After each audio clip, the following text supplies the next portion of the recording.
আছে তার না আমাকে সামনে চল পরে দেখতেছি এটাই। এখান থেকে অনেক সৈনিক ওখানে ফায়ার করতেছে, এখানে ফায়ার করতেছে, ওখানে ফায়ার করতেছে। This is the main place. এখানে বিভিন্ন জায়গার থেকে লোকজন চলে আসলো আমার চারদিকে।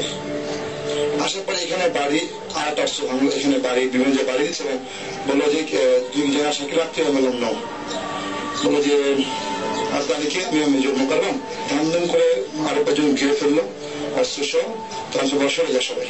ঠিক আমি তখন ওদিকে ফেস করা আর কি বলতে পারেন, যে যেদিকে কটাক ওদিকে ফেস করা। এই জায়গাটা আমি দাঁড়ায় আসছি ফায়ার মানে করতে গেল আজকে জাস্ট করে সব মানে সবাই এভরিবডি আছে যারা ছিল সৈনিক সব সরে গেল, দুজন আমার ফায়ার করতে গেছে আর কি। দেখলাম এম করে ফায়ার করতে পরে আমি লাগতো এটা তো এম করার কিছু নাই। ফায়ার করেছে এখানে একটু দূরে যে শরীর আছে তাকে আমি বললাম যে কাছে জানিয়ে নিয়ে আসতাম যে ওরা তাই ডিল উইথ, মানে আমি কি বুঝতে পারছি তোমার এরকম কেন করতেছো। বোঝা হচ্ছে যে আমি একজন মানুষ, আমারও তো বউ বাচ্চা আছে। লোকটা তখন কি মনে করলেন আমাকে আবার টানদিন নিয়ে আসলো, যে সবাই নিয়ে আসলো সাথে একটা ডিএডি, সেদিন ডিএডি হওয়ার কথা, বেসিক্যালি সে সুরেদার, সে ডিএডি হওয়ার কথা। সে রাস্তা পাস করে দিকে যাচ্ছে সম্ভবত তার বাসার ওদিকে, যার সময় রাস্তার ওখানে দুইটা সৈনিক সিপাহী তারা ওখানে ধরলো, বাচ্চা বয়সী ছেলে ধরে তার একটা পিস্তল তার মাথায় এখানে টার্গেট করলো, বলে যে ও অফিসারদের গ্রুপে চিৎকার দিচ্ছে। আমি ওইভাবে ভালগার বইতে বলতে পারবো না, মূল কথা হচ্ছে অফিসারদের গ্রুপে দুজনে কি যেন একটা কথা হলো। তারপরে দেখলাম যে ঠাস করে সে পড়ে গেল, তার ডেড বডিটা জাস্ট নিচে পড়ে গেল। এই সময়ের মধ্যে দেখি যে মেয়েদের সানের হাত উপরের দিকে এবং সে রাস্তা দিয়ে যাচ্ছে, পেছনে একটা এসএমজি তাক করানো তার পিঠের দিকে আস্তে আস্তে দৌড়ে যাচ্ছে। 10-12 গজ যাওয়ার পরে দুইটা শব্দ আশ্বাস পড়ে যায়। সে রাতেই পিলখানার ভেতর থেকে উদ্ধার করা হয় আরো 11 জনের লাশ। তখনও ঘটনার ভয়াবহতার চিত্র পরিষ্কার নয় কারো কাছেই। কি ঘটেছে প্রিয়জনের ভাগ্যে সেটা তখনও অজানা অধিকাংশ সেনা কর্মকর্তার আত্মীয় স্বজনদের।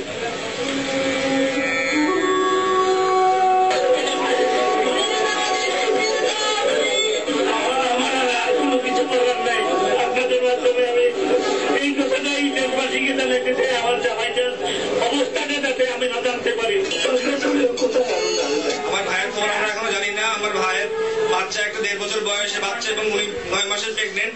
এই অবস্থা তাদেরকে কোয়ার্টার গার্ডে নিয়ে রাখা হয়েছে। সোনার সাথে কোনো যোগাযোগ করতে পারি না। ফোনে একটা মোবাইল ধরছে, আরেকজন রিসিভ করছে। ও বলতে আমাদের আন্ডারে আছে, চিন্তা করবেন না, আর ফোন করবেন না, এতে করে শেষ। লাস্টেও যদি পাই আমরা অন্তত পক্ষে তার সৎকারটাও যদি করতে পারি সেটাই আমাদের আমরা পুরো পরিবর্তন আমরা একটা অনিশ্চয়তার মধ্যে আছি। আমরা এখন কোথায় যাবো?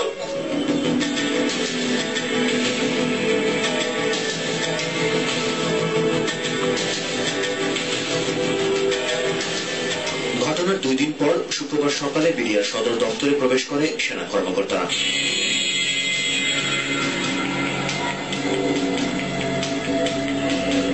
কিন্তু তার আগেই পালিয়ে যায় অধিকাংশ বিডিআর জওয়ান। পালাতে গিয়ে তাদের অনেকে ধরাও পড়ে আইন শৃঙ্খলা রক্ষাকারী বাহিনীর হাতে।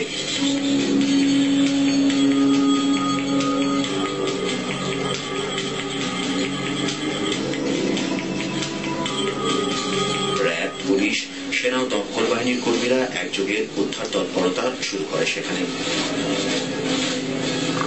জুমার নামাজের পর বিডিআর হাসপাতাল মর্গের পাশে খালি জায়গায় সন্ধান মেলে একটি গণকবরের। সেখান থেকে একে একে উদ্ধার করা হয় বিডিআরের মহাপরিচালক মেজর জেনারেল শাকিল আহমেদ সহ মোট 38 সেনা কর্মকর্তার মৃতদেহ। মাত্র 15 ফুট দীর্ঘ আর 6 ফুট প্রস্থের একটি গর্তে স্তূপ করে রাখা হয়েছিল সেনা কর্মকর্তাদের লাশ।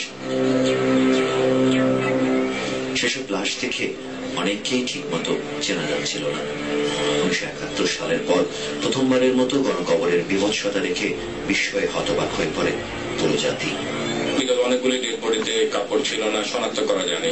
বা জেনারেল শাকিলের যেটা দেখা যাচ্ছে চেহারা দেখে আপেক্ষিকভাবে শনাক্ত করছে সবাই যে হ্যাঁ এটা জেনারেল শাকিলের ডেড বডি।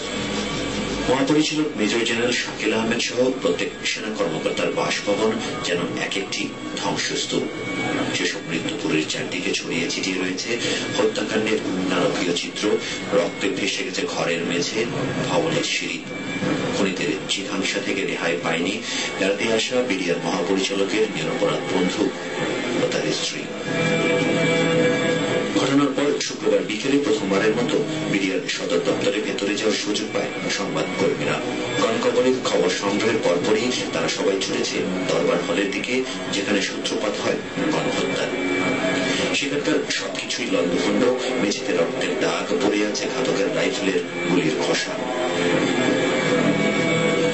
দেয়ালে গুলির চিহ্ন, টেবিলে পড়ে আছে পুরস্কারের জন্য আনা ক্রেস্ট।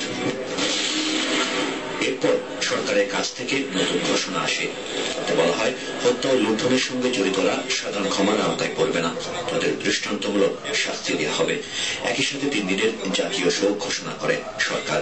আগেই বলেছেন, যারা সরাসরি হত্যার সাথে জড়িত তারা সাধারণ ক্ষমার আওতায় আসবেন না। পরদিন আরো 3টি গণকবর থেকে উদ্ধার করা হয় মহাপরিচালকের স্ত্রী সহ আরো 10 জনের লাশ। নিখোঁজ সেনা সদস্যদের উদ্ধারে পিলখানার আনাচে কানাচে চলে উদ্ধার অভিযান। নর্দমা, ম্যানহোল, সুয়ারেজ লাইন, পুকুর, কোনো কিছুই বাদ যায়নি। এদিকে বিডিআর হত্যাকাণ্ডের 3 দিন পর রোববার লালবাগ থানার ওসি বাদী হয়ে ডিএডি তৌহিদ সহ সহস্রাধিক অজ্ঞাত ব্যক্তির বিরুদ্ধে মামলা দায়ের করেন। তার আগের দিনই সরকারের মুখপাত্র ও এলজিআরডি মন্ত্রী সৈয়দ আশরাফুল ইসলাম জানিয়েছিলেন বিশেষ ট্রাইব্যুনাল গঠনের কথা। দোষী ব্যক্তিদের বিচারের জন্য স্পেশাল ট্রাইব্যুনাল করা হবে। সরকার গঠিত তদন্ত কমিটির পাশাপাশি পিলখানার হত্যাযোগ্য তদন্তে সেনাবাহিনীর নিজস্ব একটি তদন্ত কমিটি গঠন করা হয়েছে। তদন্তে বেরিয়ে আসছে নানা অজানা তথ্য। এ ঘটনায় বাইরের শক্তির যোগসূত্র খুঁজে পাওয়ার কথা জানিয়েছেন তাদের কেউ কেউ। যে লাইনে যে সৈনিক থাকে সেই লাইনে তার অস্ত্র থাকে। যেহেতু আরএসডিউ সৈনিকের লাইনে আমরা অস্ত্র পেয়েছি, আমরা ধরে নেওয়া যাচ্ছে যে সম্ভবত আরএসডিউ সৈনিকরাই এই অস্ত্রগুলো নিয়ে এসেছিল এবং যারা পালিয়ে যাওয়ার সময় তারা অস্ত্রগুলো ফেলে পালিয়ে গিয়েছে। এসএমজিটি দেখা যাচ্ছে, সেই এসএমজিটি সিলিংটা নর্মাল সিলিং এর মতো না, একটু এই সিলিং বাইনোকুলারটা আমরা আমি তো ব্যবহার করি না, আমার জানার মতো বিদ্যালয় ব্যবহার করে না। এবং সিলিং কিন্তু আমরা সিলিং এক্সপেরিং হচ্ছে, যে জানে না যে কিভাবে সিলিং লাগাতে হয় শুধুমাত্র সেই লাগাবে। কি করছিল, কি করছিল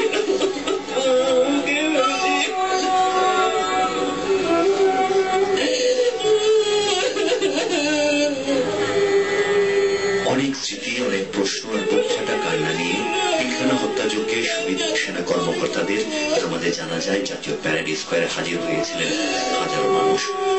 কে দেবে কার সান্ত্বনা? সবারই কান্না। কেন এই অবেলায় স্বজন হারা করে দিল ঘাতকেরা?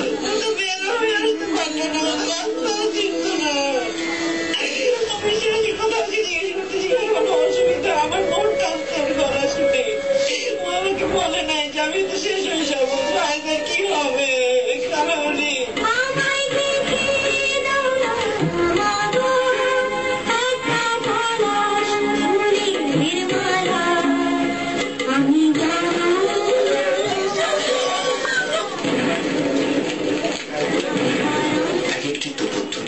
একটি দীর্ঘশ্বাস। কোনো ভাষা নেই, তবুও শোক সন্তপ্তদের পাশে এসেছিলেন অনেকেই।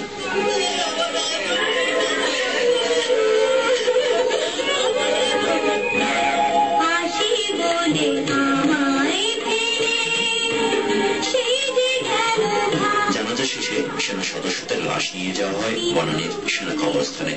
স্বজনের আহাজারিতে ভারী হয়ে ওঠে সেখানকার পরিবেশ।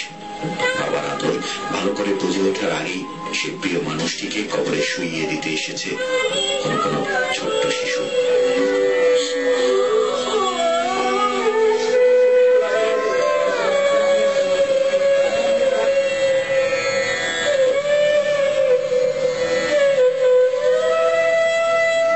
পিলখানা হত্যাযজ্ঞে ঠিক কতজন প্রাণ হারিয়েছেন তা নিশ্চিত করা যায়নি এখনো। তবে চিরতরে হারিয়ে গেছেন 63 জন মেধাবী সেনা কর্মকর্তা, যাদের 6 জন নিখোঁজ ছিলেন সোমবার রাত পর্যন্ত।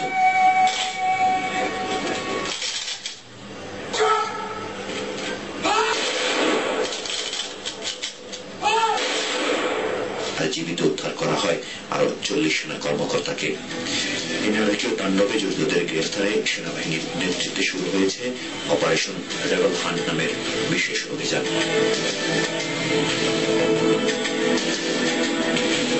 আমাদের সবচেয়ে গর্বের মহান মুক্তিযুদ্ধে 7 বীরশ্রেষ্ঠ দুজনই ছিলেন বিডিআর এর সদস্য। তারা কি কল্পনা করতে পেরেছিলেন একদিন তাদেরই উত্তরসূরিরা ইতিহাসের সবচেয়ে বড় কলঙ্ক তিলক রেখে দেবে গর্বিত এই বাহিনীর কপালে।